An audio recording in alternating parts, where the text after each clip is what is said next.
பழத்துல யாவன அப்படி சொல்லிருக்க மாட்டான். உனக்கு சொல்லி கொடுத்தவங்க அப்படி. அவ்வளவுதான். இது சொல்லு. தோசை அம்மா தோசை. தோசை அம்மா தோசை.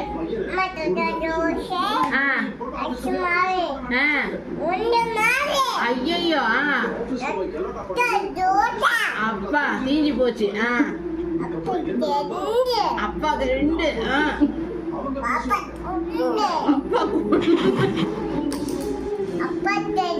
நாளைக்கு எல்லாருக்கும் பைல்ஸ். அப்புறம் மாமாக்கு உருவம் பெருசு 5.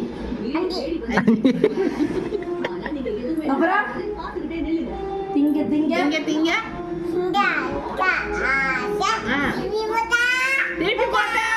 திருப்பி போட்டா என்ன ஆகும்? பூசை. திருப்பி போட்டா பூசையா? ஆமா கேட்டா பூசையா? திருப்பி போட்டா பூசையா?